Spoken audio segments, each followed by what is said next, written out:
Hablamos, compartiendo ideas. Debate colectivo nos permite entender mejor.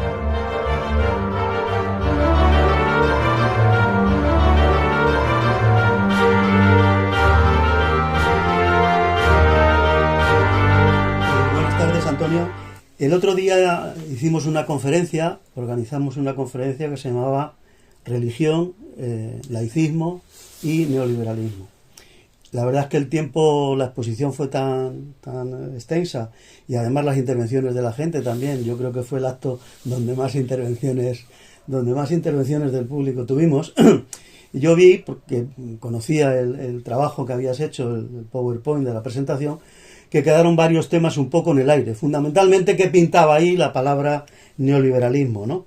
Entonces a mí me gustaría un poco que esbozara, entre los 2 o 3 temas pendientes que nos quedaran, que esbozara esa relación religión-neoliberalismo, cómo la ves, en qué sentido la ves, y profundizaras un poco en este asunto, ¿no?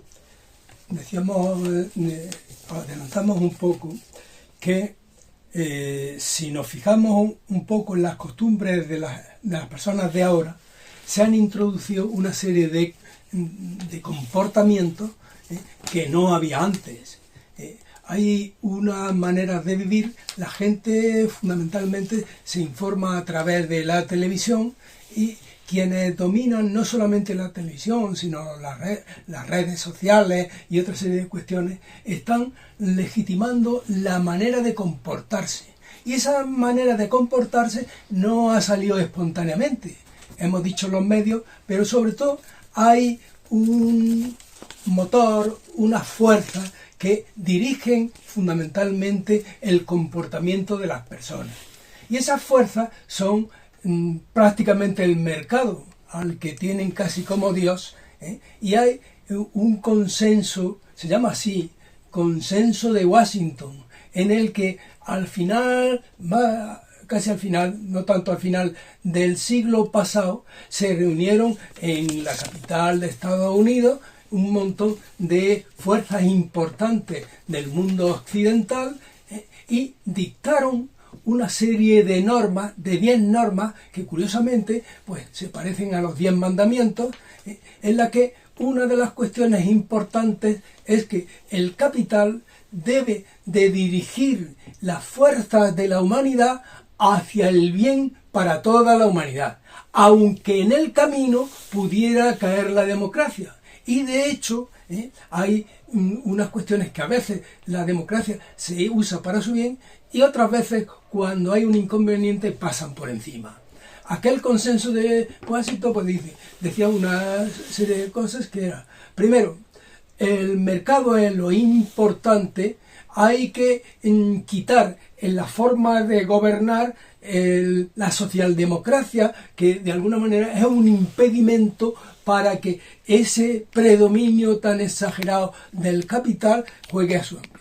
Que se rompan las fronteras entre unos países a otros, y esos son los que han abierto pues ese dominio tan exagerado que tienen los fondos de inversión, que dirigen qué país, que ha de funcionar eso, y sobre todo también que los medios de comunicación lleguen completamente hasta el último ciudadano.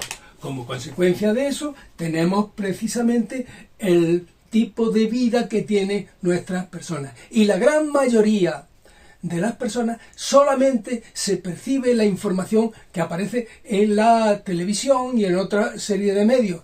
Y el rosario que tienen estas personas lo han puesto a alguien en un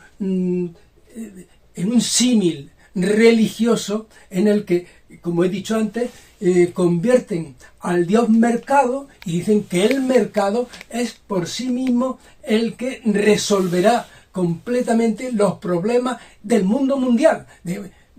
Eso han llegado y han visto un poco que han tenido que rectificar. El director, el responsable de la Reserva Federal de Estados Unidos, tuvo que decir que después de la crisis de 2008, en que esa inversión piramidal que termina en una persona había fracasado completamente.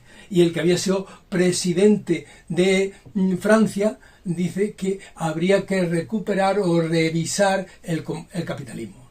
Aún así, en la concentración de capital llega estando a lo máximo, y ahora tiene sacerdotes principales o papas principales, como hemos visto precisamente el señor Trump, que desde su país impone a los demás países del entorno capitalista, e incluso ya aquellos capitalistas que andaban ocultos ahora salen adelante, como Elon Musk y otra serie de los Zuckerberg, que son precisamente los dueños de esas redes de comunicación, los que hacen comportarse así a esa ciudad, y se comporta realmente como una religión, con más influencia puede ser que incluso la que tuviera el capitalismo en aquel imperio que era el cristianismo en aquel imperio romano, a partir de la aceptación de esa religión como la del Estado.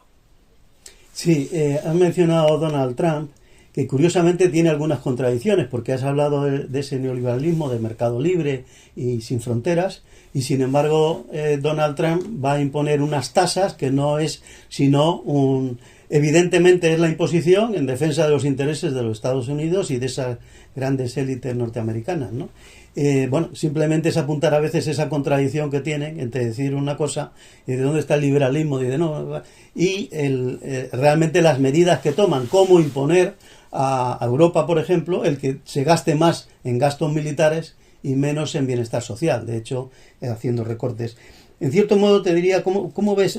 ¿Quieres profundizar algo más en este tema del trumpismo desde un punto de vista laico, o simplemente pasamos a otras cuestiones? Yo es que creo que efectivamente, aunque se habla de capitalismo, hay también en esa manera de llegar al poder que se ha llegado al emperador, y el emperador se puede permitir esas contradicciones. Nerón tuvo aquel problema, le echó la culpa a los cristianos, y luego, sin embargo, los cristianos repercutieron sobre eso. Efectivamente, romper la frontera y los aranceles hace exactamente lo contrario, pero él tiene patente de corso y ha dicho en su determinado momento que él puede hacer y decir barbaridades en medio de Estados Unidos y la gente seguirá votándolo. Sí. ¿Qué se puede decir después de la invasión de aquel parlamento con esas personas que había? Y ahora él tiene capacidad para exonerarla de aquel delito. Sí, es curioso porque se habla de libertad, de quitar las fronteras a los capitales y a las mercancías, y primero eso no lo cumple con las tasas, pero es que todavía es mucho más rígido en el tema de las personas, porque ha impuesto a México, oiga, no deje usted pasar a un solo ciudadano a Estados Unidos porque si no le pongo tasas. Es decir, son esas contradicciones que tiene. ¿Y cómo ves tú las relaciones del Vaticano y el clero español con el Estado español o con otros países, la relación con la ONU o las organizaciones internacionales? Es decir, ¿cuál es el papel del Vaticano con un papa, aparentemente, yo lo creo, progresista en sus ideas, las relaciones con el resto, tanto con el Estado español como con el resto de instituciones internacionales? Conviene mirar a ese gran imperio, llamémosle así también, de la Iglesia, que hay personas que dicen, no me puedo creer que tenga tanto capital y que predique por los pobres. Yo creo que, como es el caso del imperio del dinero de Trump y lo demás, hay que reflexionar un poco. La Iglesia es una organización grande y dentro de ella hay una pluralidad. Hay una pluralidad importante y de referencia que a mí me parece importante, con una proyección social que no debiera de olvidarse. Juan XXIII fue un papa ya mayor que entró, hizo una gran revolución, e incluso respecto a España, que había sufrido precisamente el apoyo completo del Vaticano, de los Píos XI y XII, y que el Vaticano había apoyado claramente a todo el clero español. Él se planteó revisar y regenerar la imagen de la Iglesia aquí en España. Lo hizo, recordemos un poco en su momento, que propició que llegaran aquí los curas obreros, e incluso contra ellos los tuvo que perseguir y tenía una cárcel concretamente para los cristianos, los obreros, en Zamora, y entonces, de alguna manera. Luego vino un papa de transición que es Pablo VI, de Pablo vi le decía un amigo mío porque veía, y entonces durante eso era una época de transición suave, pero en aquel momento hubo un problema importante. Marcincu era un personaje que llegó a hacerlo obispo o cardenal, que venía de Norteamérica y fue el que se encargó en principio de reponer el problema capital que tenía el Vaticano. Hubo muertes.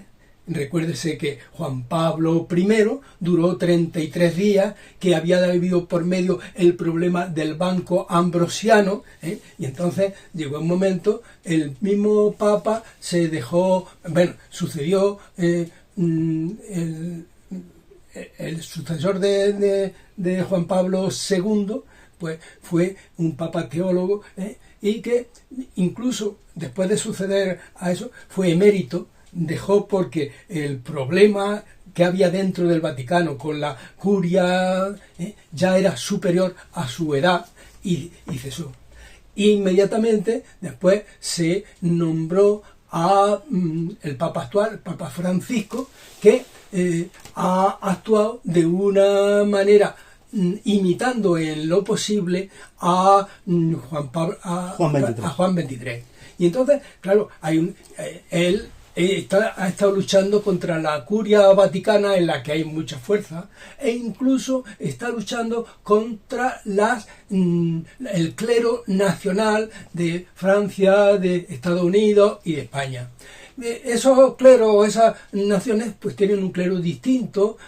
Francia en Francia siempre ha sido una sociedad más avanzada, y entonces ha tenido un clero más asequible y se ha depurado con el problema de la pederastia y alguno más y lo ha resuelto. En América tiene el problema también de las finanzas, porque el Vaticano necesita dinero y ahí a tranca y barranca van saliendo adelante. Luego en otros sitios ha perdido la batalla, que después hablaremos un poco hasta qué punto la política o la religión es un instrumento también político. Y ahora, con respecto a nivel internacional, sí hay un diálogo interconfesional en que se va avanzando. De por medio hay una lucha importante entre lo que es la multiculturalidad y la interculturalidad. La interculturalidad es el diálogo abierto para el conjunto de las culturas y de las religiones, que le permita reconocer a cada una, y eso. Y claro, eso pues tiene que entenderlo en la evolución del tiempo. Si ahora la yihad islámica es un poder, pues tienes que recordar un poco que en España también hubo sus cruzadas y lo demás, y que hay una cultura que no la conocemos directamente, porque aquí en España pues muchas veces se dice es que los moros son salvajes, y desgraciadamente no conocemos que los moros recuperaron la cultura romana y la trajeron por el norte de África y dieron lugar después al andaluz y a toda la escuela de traductores de Toledo y a todas esas cosas. Entonces, desgraciadamente no conocemos eso. Y entonces, hombre, las religiones han sido siempre un instrumento de relación entre el trono y el poder. Y en esa dialéctica, pues hay, como en todos los colectivos, personas que tienden hacia el humanismo, es decir, que el ideal es que los hombres se reconozcan a sí mismos, y otros que están más cerca del dinero y del poder. En ese contexto dialéctico en el que tenemos que contemplar también a la Iglesia, también en el presente, porque ahí dentro hay esas creencias para un lado y para otro. Es curioso una cosa, porque es, como he mencionado, efectivamente esa sensación de que tenemos de que el Islam es todo igual, ¿no? Y yo recuerdo con mucho cariño un libro de Amin Maalouf, que se llamaba Identidades asesinas o algo por el estilo, a veces se llama, donde expone claramente que no, que el Islam es una cosa muy heterogénea y que además el islamismo muchas veces ha sido tremendamente abierto y ha convivido en muchos países, incluso en España en la época musulmana, donde los cristianos y los judíos y los musulmanes podían vivir en absoluta libertad de culto, ¿no?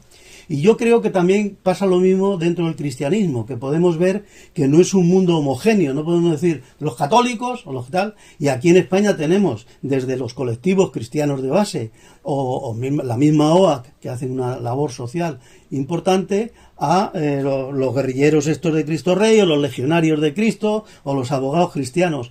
¿Cómo esa pluralidad, cómo la analizas o cómo crees que debemos de afrontarla racionalmente, ¿no? He dicho antes que sí, sí, por eso digo que ya lo has contestado en cierto modo, pero bueno, quería insistir. Sí, y en los colectivos... Tenía la pregunta preparada. Sí, pero en los colectivos eso precisamente es conveniente que nunca, dice alguien, nunca tiremos el niño con el agua.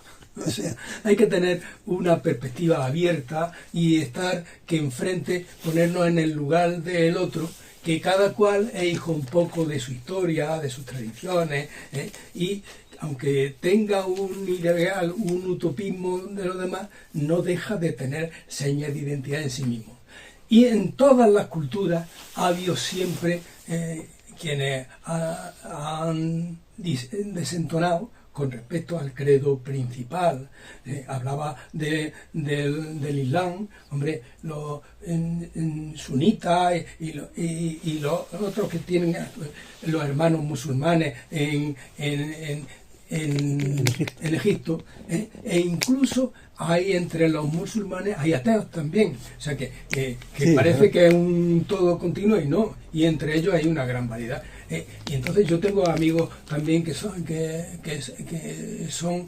si no ateos, así que son laicos, en el sentido de que tienen su conducta, su visión, su ideología muy diferencial y a veces mucho más cerca de los europeos, del mundo mundial, que de ese todo que se puede decir los árabes, los musulmanes y lo demás.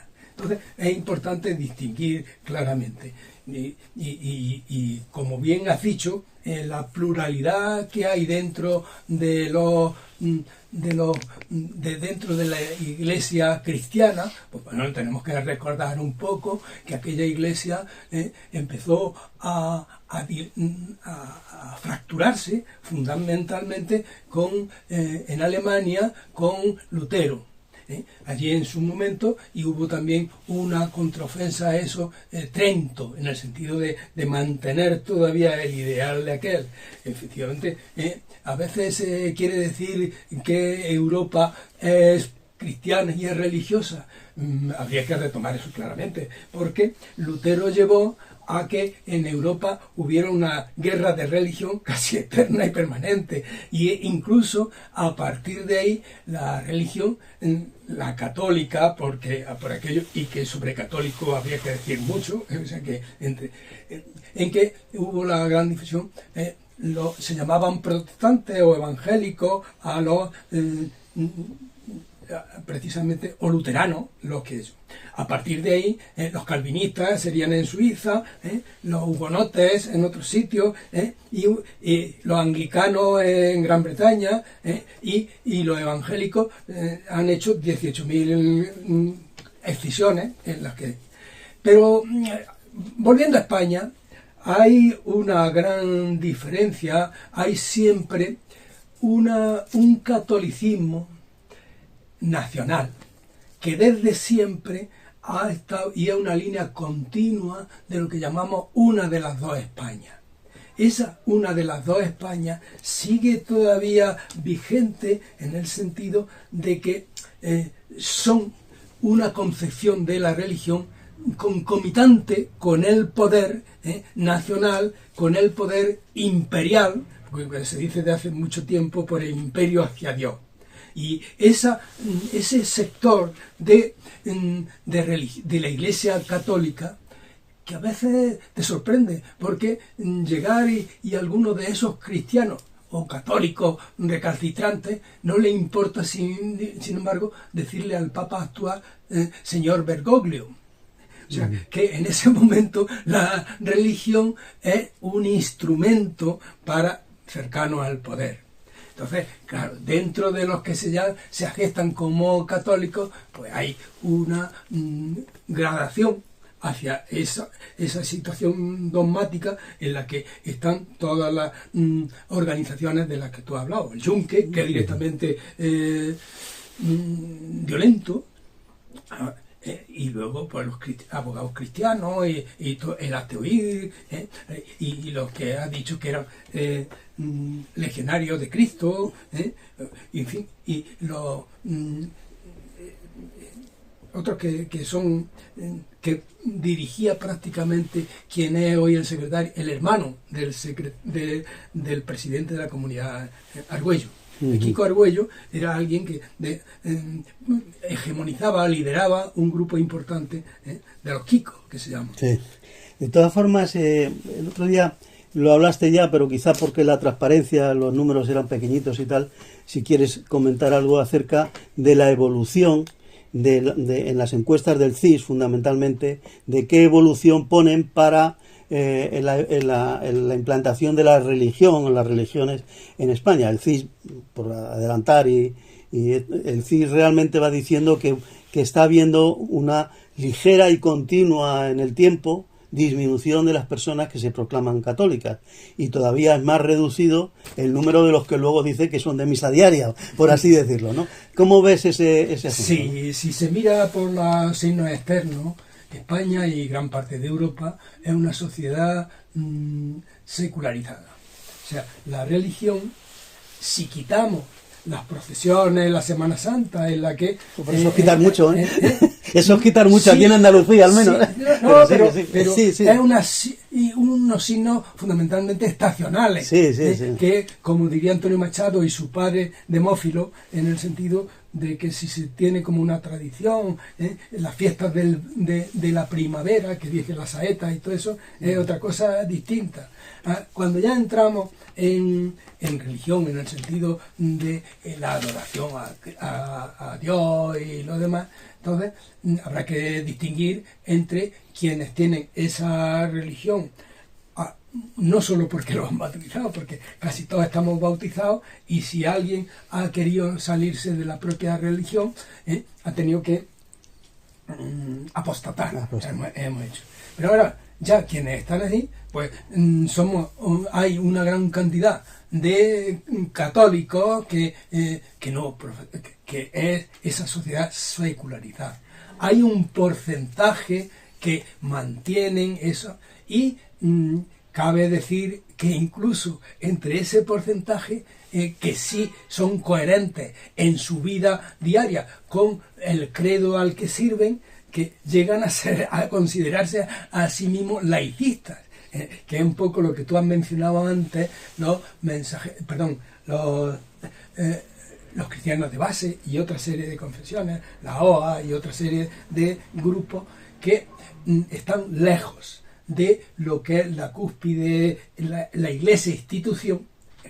Entonces, se hace el INE, el Instituto Nacional de Estadística, hace casi una encuesta mensual en la que, preguntando por quienes van normalmente al culto, o sea, practican los mandamientos como tal, y quienes no, luego también ese porcentaje que no solamente no se dicen católicos, sino que ya manifiestan una manera de pensar muy distinta de los católicos. Entonces hay quienes se definen simplemente no creyentes, hay quien se define incluso agnósticos, pero quienes no están precisamente con su matiz religioso normal.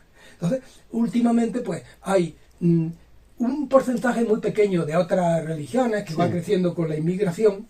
Otro porcentaje que también va creciendo en la medida en que la ciencia avanza y la gente reflexiona sobre esto, que sería el bloque de los no creyentes, de los ateos directamente, y de ese bloque que no profesa religión alguna.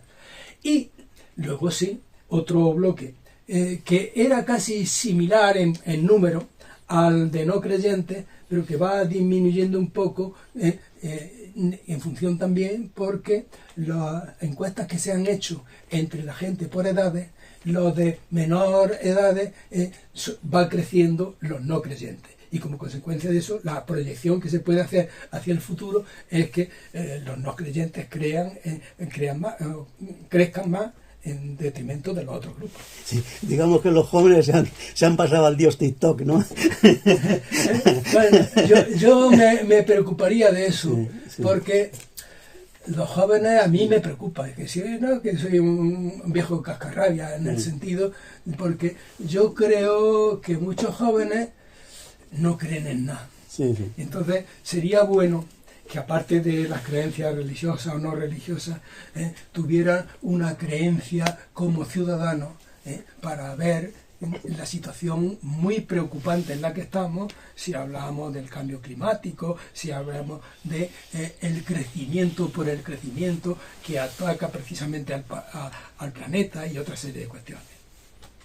Antonio, he visto que has traído una serie de libros sobre temas de religiosidad. Pues antes de acabar la entrevista, ¿por qué no nos cuentas un poco esos libros que has traído, un poco el objetivo y su... Por ejemplo, veo que tienes uno que a mí me encantó, que es de José Saramago, El Evangelio según Jesucristo, que es curiosamente un libro sin un solo punto de aparte, pero que relata ese Jesús humano, ¿no? Ese Jesús que se siente en cierto modo culpable, por ejemplo, de la matanza de los santos inocentes, porque dice, mi padre se preocupó de salvarme a mí, pero no se preocupó de salvar al resto de niños que mataron, ¿no? Y todas, tal y como lo cuenta Saramago, digamos, arrastra durante toda su vida ese sentido de culpabilidad, de que él se salvó, pero los inocentes murieron, ¿no? Pero bueno, háblalo tú y no yo, estamos aquí para eso. Sí, es muy conveniente, primero, romper con ese prejuicio de que los laicistas somos comecuras y hay que decir exactamente que los laicistas somos principalmente humanistas. Lo que queremos es ser humanos y en el sentido de que en cuanto personas nos relacionemos bien entre nosotros, sin trauma y sin coacciones como a veces las religiones han significado. En ese camino, yo ahora recuerdo a un ateo que dice, ateo, demonio. No, precisamente el comentario tú que has hecho de Saramago. Saramago en este libro que dice El Evangelio según Jesucristo. No se puede encontrar un texto y una explicación tan respetuosa con la concepción de Jesucristo. Para el ateo puede decir, hay dudas sobre su ubicación histórica, pero lo que significa ese mensaje es importante y es, en lo que se ha contado, es irreprochable. Y desde cualquier persona de bien corresponde respetar y aceptar los valores que ahí se dan. Igual que has dicho anteriormente, hemos comentado también las cruzadas vistas por los árabes. Entonces, claro, lo que pasa casi siempre de dos confrontaciones es que no tenemos la versión completa de los dos. Y la versión completa de los dos bandos nos hace personas más abiertas, más asequibles, más humanistas. Y luego hemos comentado también, ya entrando, hemos comentado del Islam. Yo tengo un amigo que es iraquí y es profesor en una universidad de Barcelona y él es laicista y acude también a Europa Laica y tiene dos libros muy interesantes en el que se habla del libre pensamiento en el Islam. Porque cuando aquí hablamos determinadamente de librepensadores parece que son un demonio, y luego hay feminismo en el Islam y hay también hasta laicistas en el Islam. Entonces la cultura de esos países que desgraciadamente despreciamos y que trajeron por el norte de África todo lo que se había degradado en el Imperio Romano y esto nos ha permitido esa continuidad. Sigue con los libros que Este es de Walid Salet. Salet, sí. Y el mismo. Walid Salet. Es un amigo que cuando nos juntamos allí en algunas reuniones de los laicistas, siempre bebemos. Luego, hombre, efectivamente hay aquí varios libros que a quienes quieran profundizar, pues sepan exactamente. La Iglesia en España pues ha tenido épocas distintas, hablando ya en nuestro siglo. Una es exageradamente. El tema lo escribió este catedrático de... Morir, matar, sobrevivir. La violencia en la dictadura de Franco. Julián Casanova. Por cierto, me parece que Julián Casanova ha sacado ahora, ayer o tal, un libro sobre Franco que tiene muy buen aspecto. He confundido yo esto, que era esta obra, la obra principal que él tiene, La Iglesia de Franco. Uh-huh. Ahí sale pues Franco bajo palio y todo lo que significó.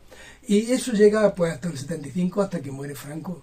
Y luego hay otra historia en la que cuenta un poco ese esfuerzo de la Iglesia por llegar a la esencia, a lo que quería Juan XXIII, y sin embargo, pues también cuenta que hay una Iglesia española que es recalcitrante y que el propio Francisco ha intentado también pedirle que sea más conciliadora.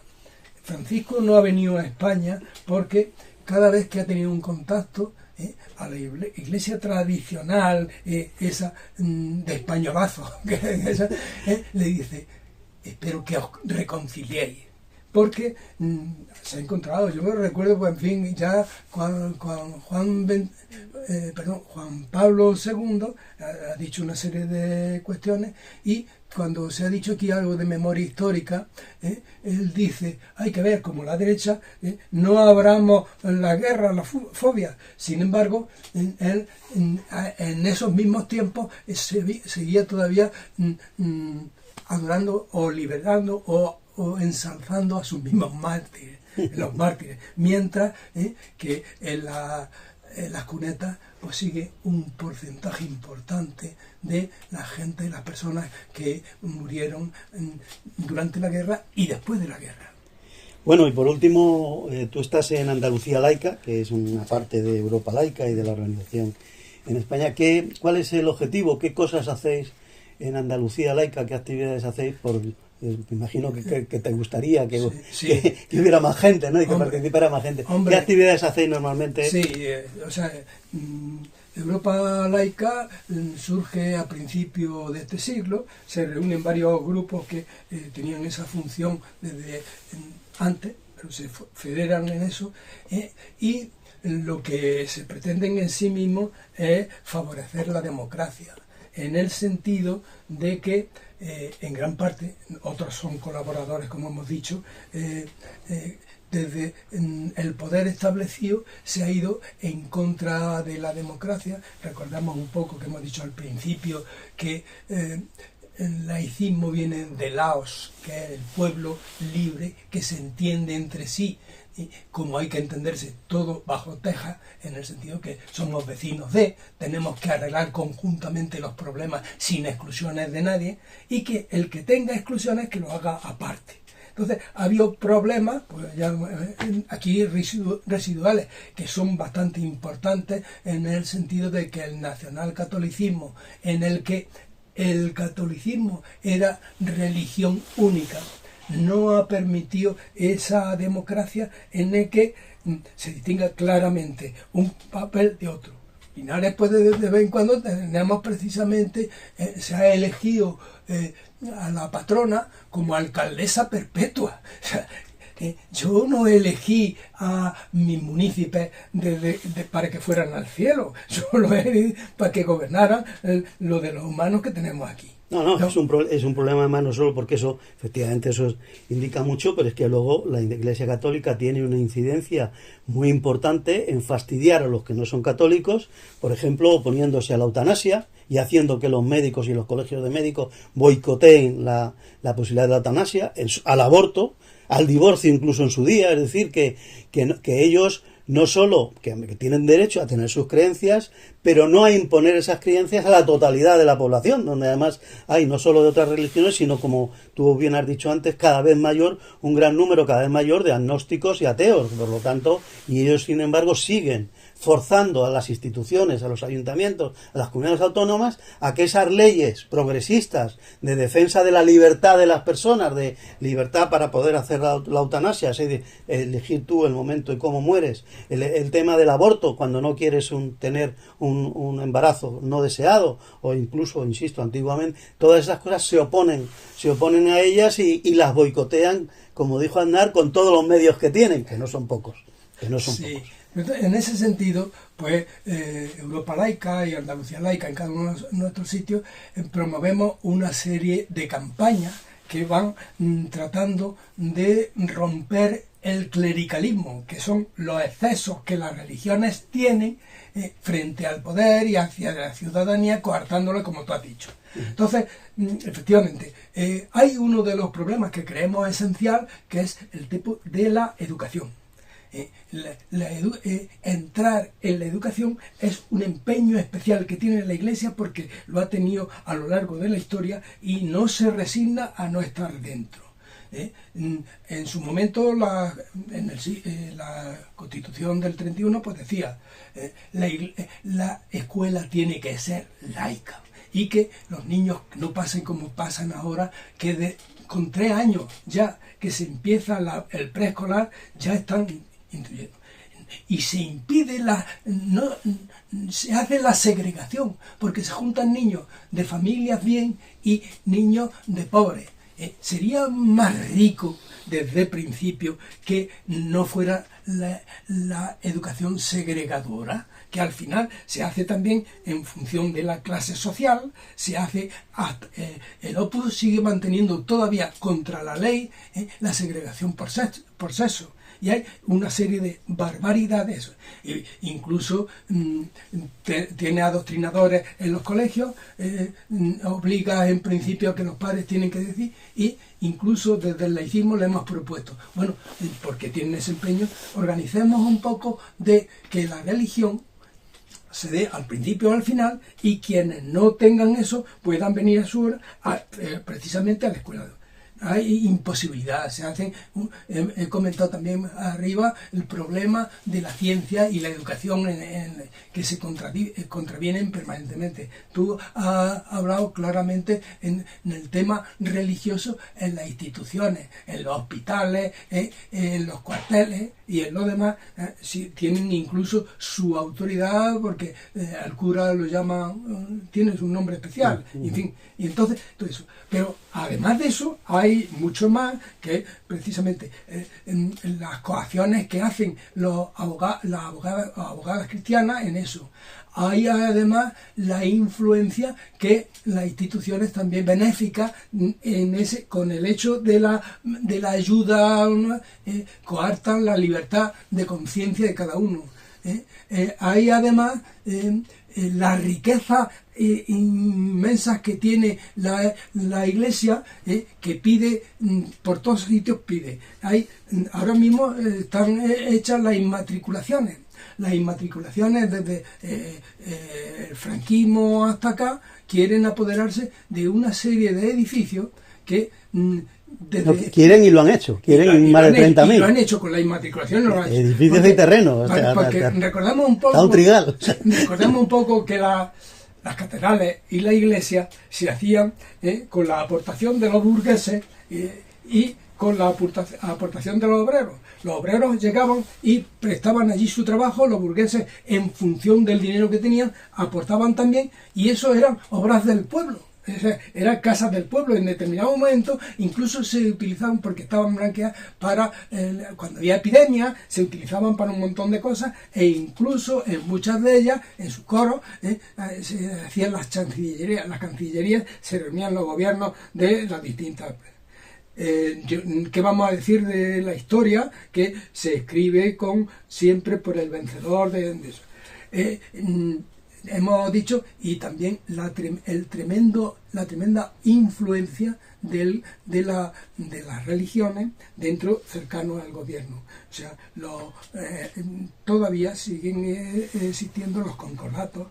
Los concordatos en España son un freno permanente para que los cristianos ejerzan su libertad completa. Tienen el impuesto del IRPF, que es algo incomprensible, en el sentido de que se aparta de las aportaciones de cada contribuyente un 7%, y eso ya deja de ir a la caja común y va a Cáritas, e incluso se fija también para obras sociales, para que no sea solamente la religión católica, sino la otra que lleven ese dinero. Si ese dinero, muchas veces ya se sabe que se pide caridad cuando no hay justicia. Si hubiera justicia, ese dinero tendría que seguir su camino directo para que no hubiera limitaciones al atenderlo.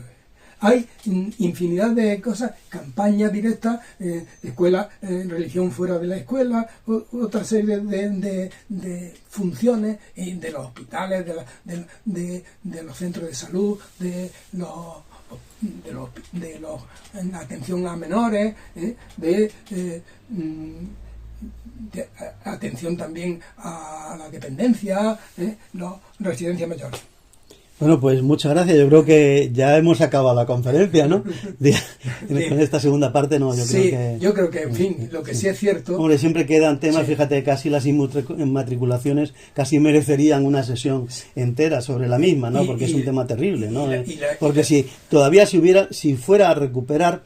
No lo entendería tampoco, porque tú has explicado muy bien que muchos de esos, las iglesias y tal, eran temas del pueblo, no de tal. Pero bueno, en cualquier caso podría entender que era una aportación a la iglesia. Pero es que se han inmatriculado trigales, montes, hasta edificios laicos, que no de un estanco, que como no estaba puesto a nombre de nadie, pues por la ley, una ley de Aznar y tal, pues la iglesia les exige que se ponga su nombre. Y se han llevado cosas hasta plazas públicas. Esta plaza que era del pueblo ya no es del pueblo, ya es de la iglesia. Como bien ha dicho, habría temas interesantes, precisamente el de las inmatriculaciones, y uno que he dicho yo con especial intención, que es el de la religión y la escuela. Pues aquí lo dejamos entonces. Muchas gracias, Antonio.